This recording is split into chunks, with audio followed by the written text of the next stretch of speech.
Good evening and thanks for joining us on the evening news. I am Olubomi Ajiboye Agbola. The federal government has announced new regulations for Facebook, Twitter, Instagram, and other internet platforms operating in Nigeria. Nigeria's National Information Technology Development Agency, NITDA, released the regulations 5 months after 6-month ban on Twitter. A draft copy of the Code of Practice mandates internet platforms to act promptly in obeying court order, directing a platform to provide any information under its domain or any assistance to any authorized government agency for the purpose of carrying out an investigation combating cybercrime or prosecuting an offense.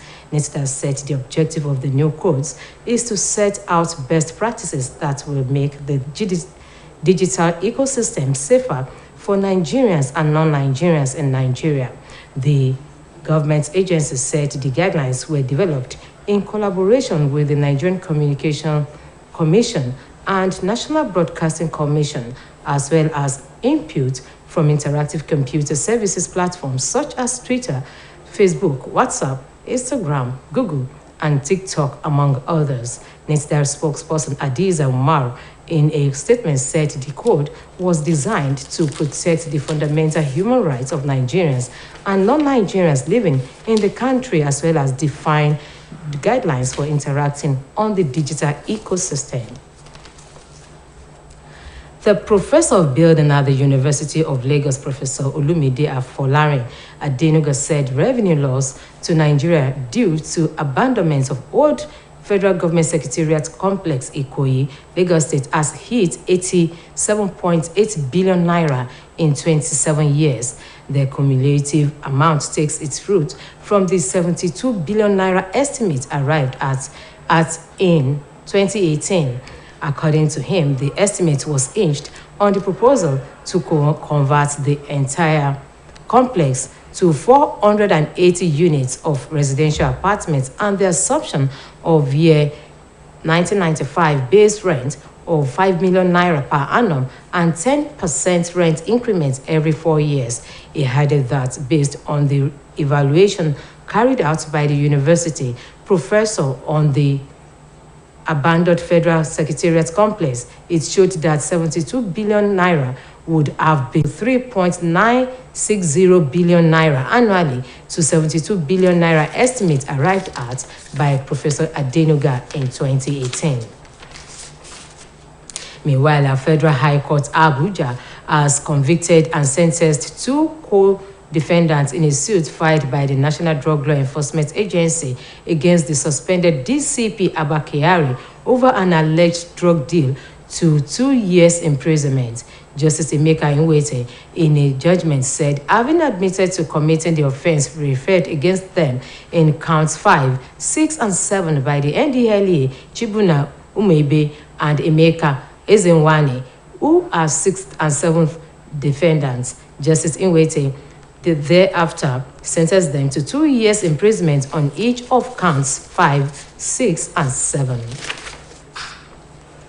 The Independent National Electoral Commission has said the Ekiti governorship election slated for Saturday will be historic, being the first poll to be conducted under the new Electoral Act.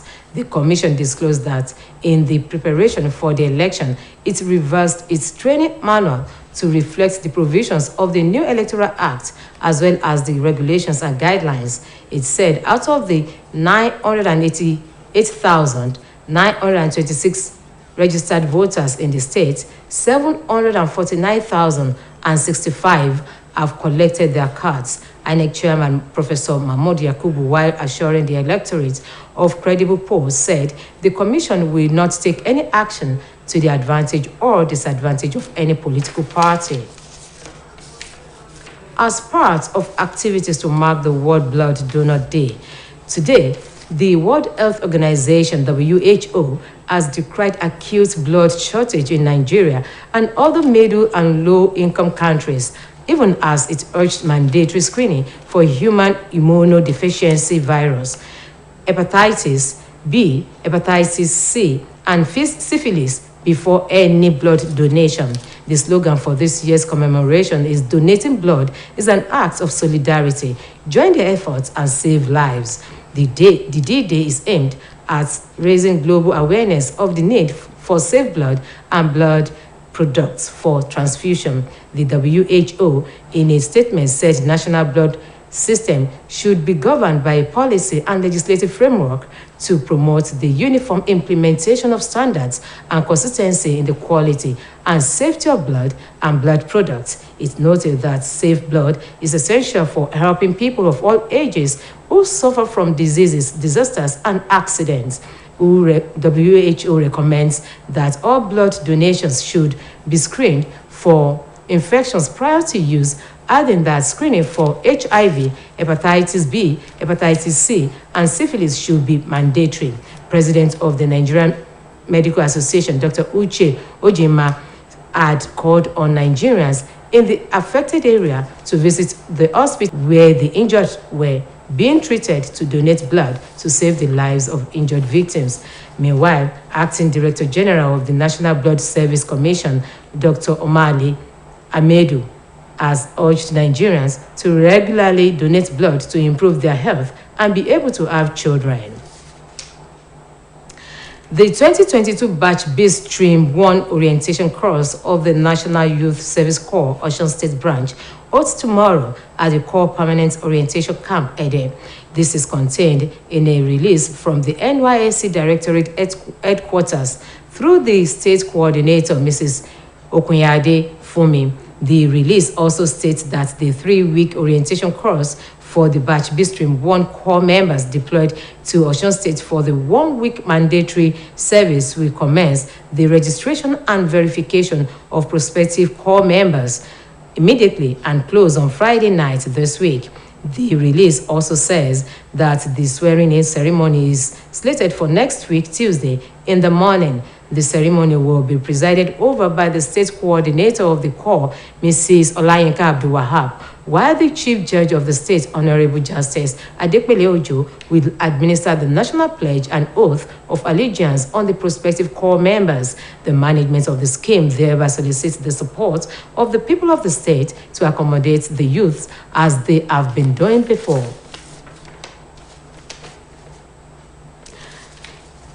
Newly enshrined Hall of Fame boxer Floyd Mayweather will fight Japanese mixed martial arts star Mikiru Asakura in a September exhibition in Japan.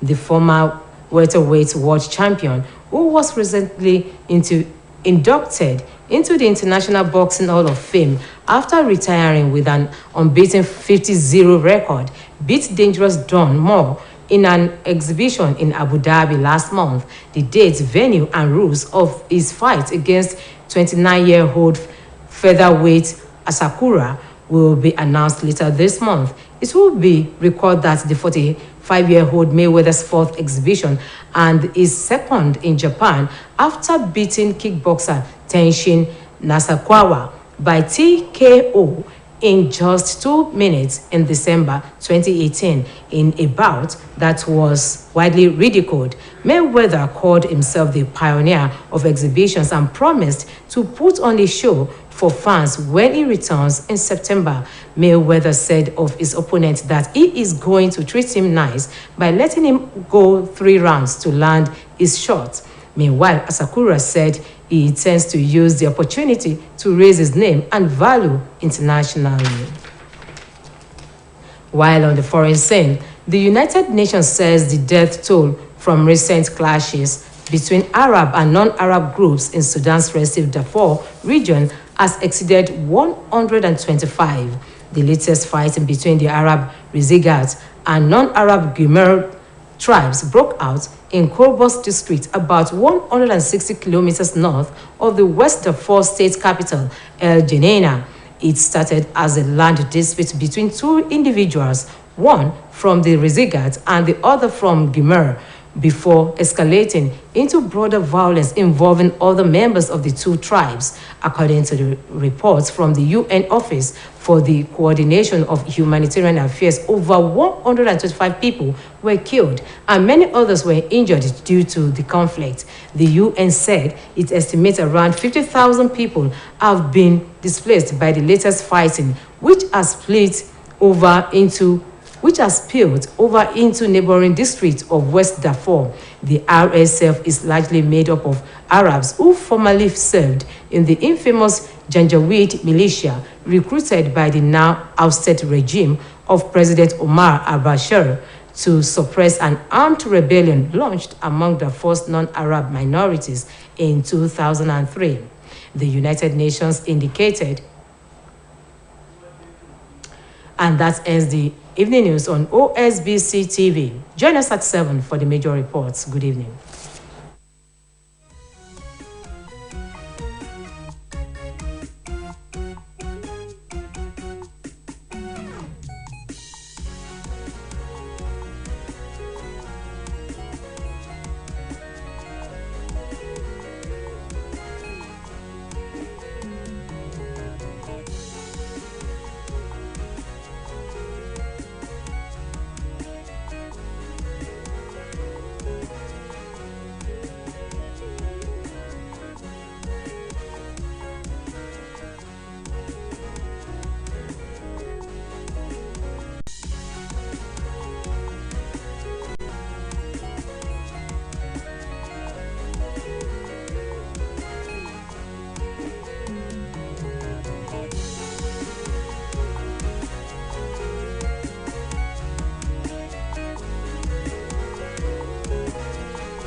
Ẹ̀kásán ìròyìn ìrọ̀lẹ́ Kamil Abdulrahim lóníròyìn yín.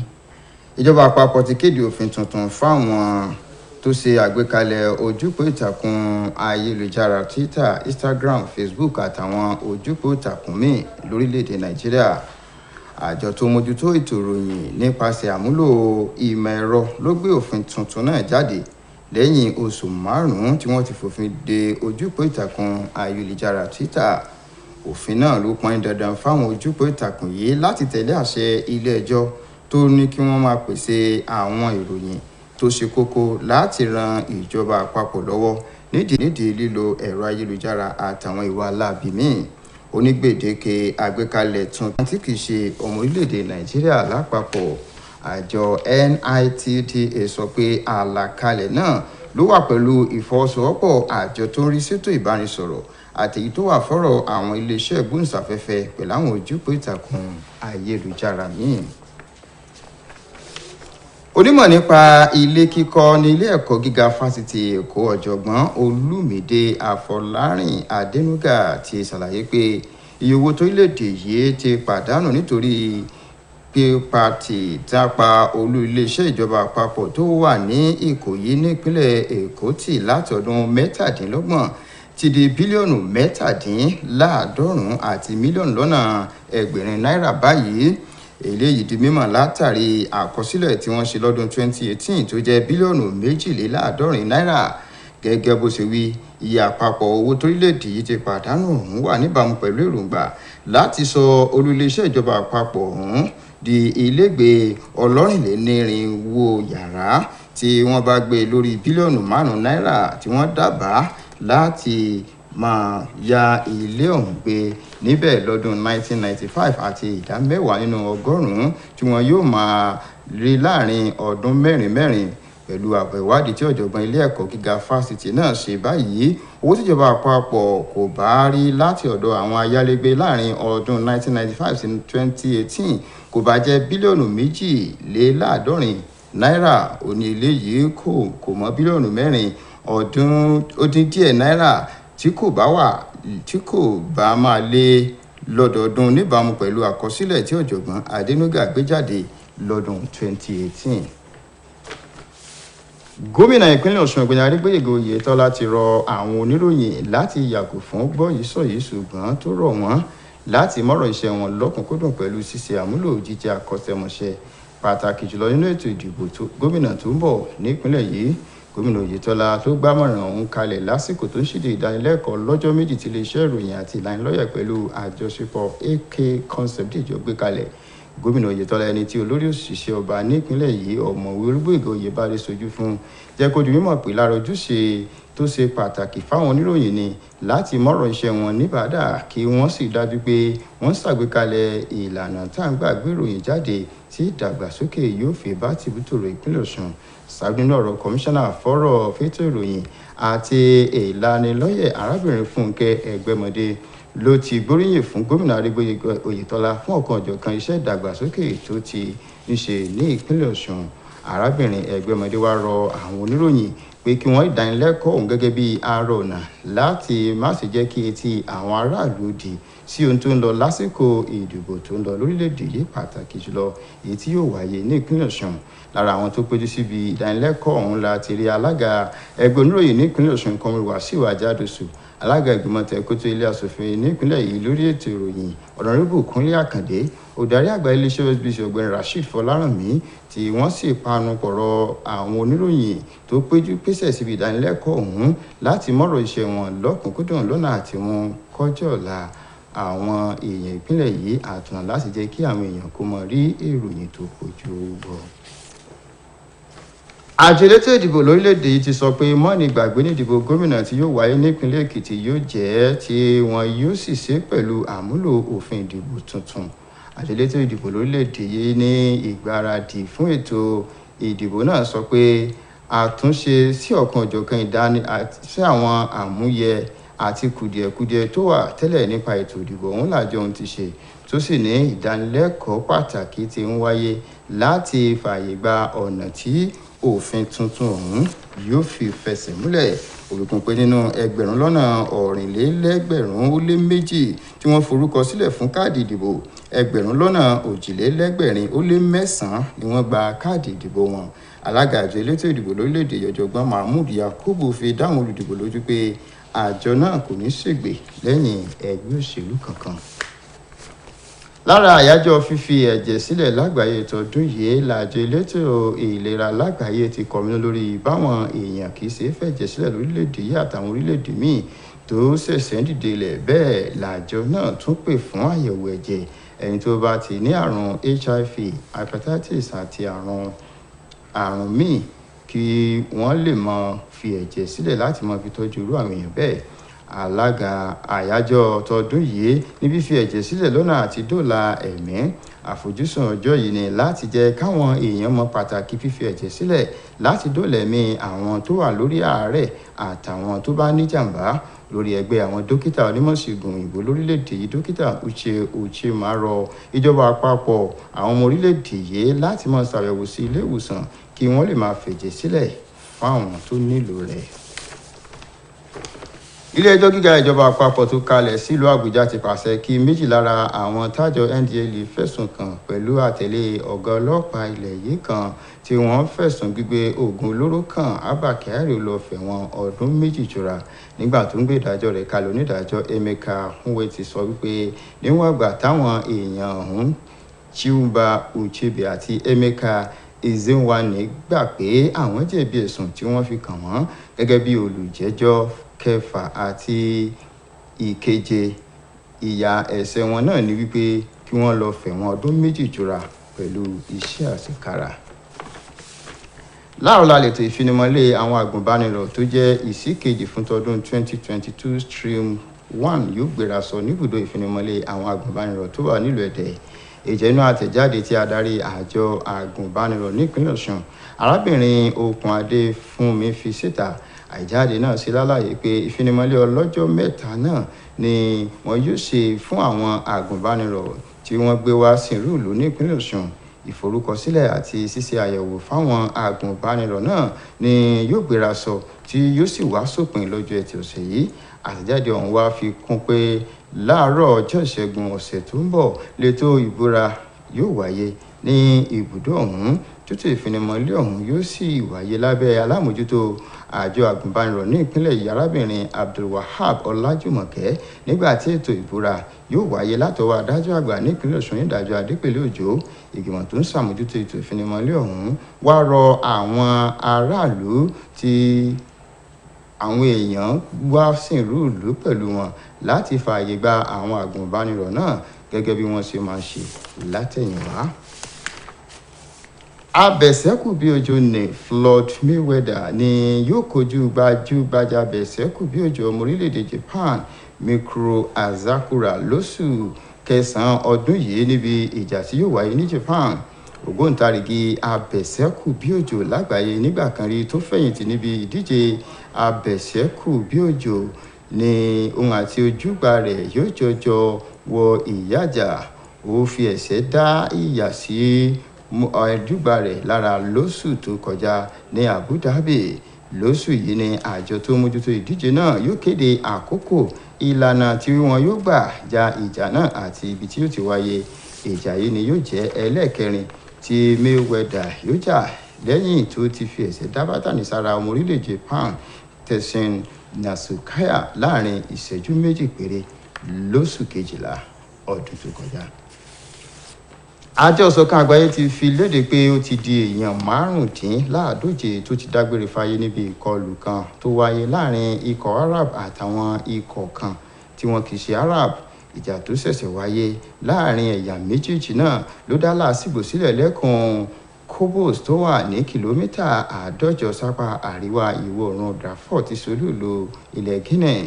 ìjà yìí ló le koko tó tó pé láàrin àwọn méjèèjì, tẹ́nìkan wà ní àti apá Rizka tẹ́nìkejì sì wà ní àti apá Jimel kó tó di wípé ọ̀rọ̀ ilẹ̀ náà wá tún di iṣu àtàyànyàn pẹ̀lú bòde wọn tí èyí sì tún mú kó di ìjà ẹ̀yà méjì. gẹ́gẹ́ bí ròyìn tí ọ́fíìsì tó wà fọ́rọ̀ ọmọnìyàn nínú àjọ ìṣọ̀kan àgbáyé ṣe fi léde 5 pa yànnàyànnà. ìròyìn ìrọ̀lẹ́ wa fún ti tàkókò ikọ̀ jù báyìí lẹ́pàdé wa láago 8:30 alẹ́ nígbà táwọn mú àkójọpọ̀ ìròyìn wá fún yín títí ìgbà náà ẹ kú jù lọ́nà.